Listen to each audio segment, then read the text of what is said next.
Jusqu'à 9h, Good Morning Business.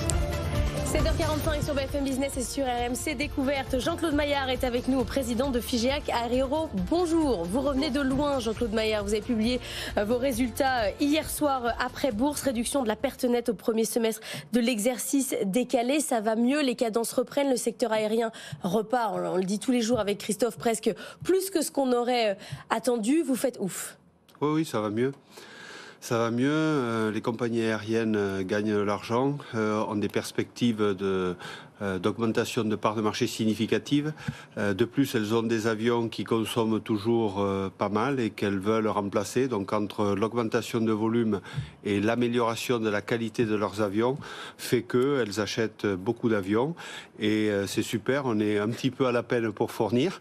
Ouais. C'est ça l'enjeu maintenant, c'est fournir et tenir la cadence. Mais maintenant, il faut fournir. C'est difficile de faire face à la croissance forte que nous avons en ce moment après avoir eu quasiment 2 ans de crise. On a quelques difficultés pour trouver le personnel dont on a besoin. Quelques difficultés pour trouver les matières premières dont nous avons besoin.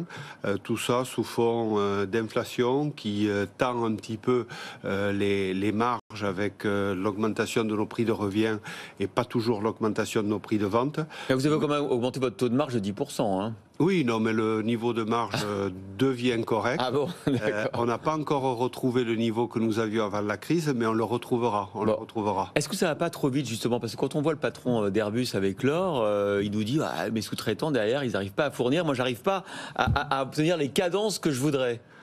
Alors, les sous-traitants, dans leur globalité, sont quelque peu à la peine. On est caché derrière les équipementiers. Les gros, les motoristes. Comme les motoristes, c'est pas un secret, qui ont des difficultés un tout petit peu supérieures à nous. Globalement, c'est difficile, mais ce sont de bonnes difficultés. Mais est-ce que c'est pas presque impossible quand on voit les méga commandes qui vont venir d'Inde avec énormément d'appareils, vous le disiez, toutes ces compagnies qui veulent changer leur flotte pour avoir des avions qui consomment moins et payer moins cher en carburant.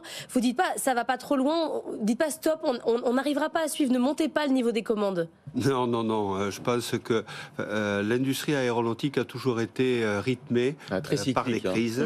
Je suis pas très fier de ça, mais moi c'est ma 4e. Ça me rajeunit pas. Après des crises, quand la reprise est là, on a toujours ce sentiment et cette pointe d'inquiétude pendant quelques mois ou une paire d'années qui consiste à dire est-ce qu'on va y arriver? On y est toujours arrivé, j'ai aucun doute, on va y arriver. C'est difficile, mais on va y arriver.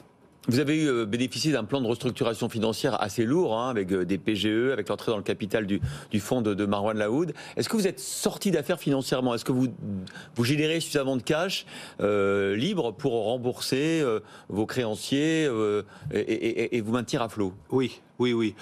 C'est sûr. La restructuration a été longue, elle a été pénible à vivre. Les discussions ont duré 2 ans avec nos banquiers pour leur rembourser l'intégralité de la dette, mais ils m'ont donné 4 ans de plus. 4 ans de plus, nous avons fait une augmentation de capital de 55 millions environ. Et entre l'augmentation de capital et les banquiers qui m'ont donné un peu de temps pour rembourser la dette, j'ai absolument aucune inquiétude sur la santé financière de Figeac Aéro dans les 10 ans qui viennent. Aucune inquiétude à ce niveau-là. Pas d'inquiétude sur les approvisionnements en matières premières, c'est quand même un sujet avec la Russie, notamment le titane. Comment vous voyez le marché? Si, les approvisionnements matières sont tendus. Le remplacement du titane russe se fait à un rythme soutenu. Vous allez le trouver où le titane aujourd'hui?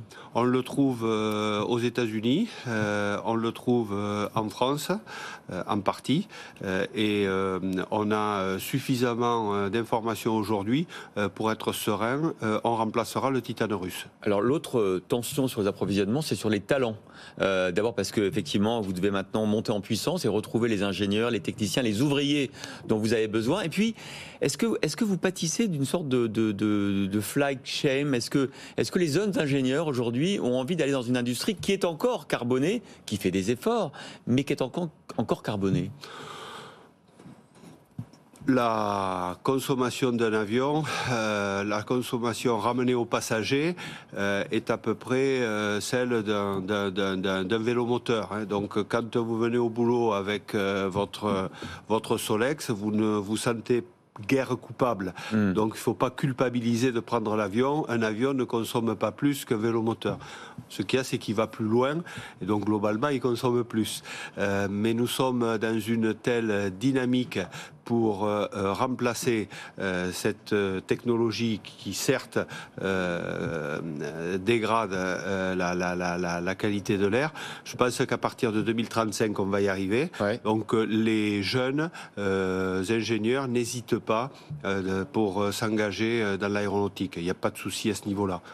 Jean-Claude Maillard, vous avez dit c'est ma 4e crise et pourtant vous avez dit je ne vois rien poindre d'ici les 10 prochaines années. Les 4 crises, ça vous a pas après à vous dire ça peut arriver n'importe quand, même d'ici 2 ans. Vous êtes un peu trop optimiste. Vous nous aviez raconté une époque le 11 septembre, voilà, c'est imprévisible. Hein.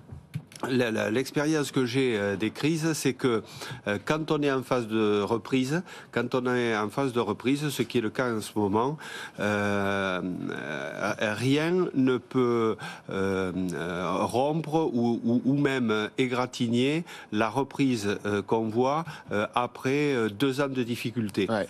Il y a une telle envie de voyager après avoir été sevré pendant 2 ans que les crises sont fortes et les 3 précédentes que j'ai vécues n'ont pas été perturbées et je pense que celle-ci ne sera pas perturbée. On le voit d'ailleurs parce qu'après la crise du Covid, la reprise était là. Une crise forte aurait pu la pénaliser, c'est la guerre en Ukraine et en fait la guerre en Ukraine n'a pas empêché les gens de voyager au travers le monde. Il faut juste tenir, serrer les dents, ce que vous avez fait pendant de plusieurs mois. Merci beaucoup Jean-Claude Maillard, président de Figeac Aéro, d'avoir été en direct pour commenter ces résultats semestriels tout frais qui étaient tombés hier soir.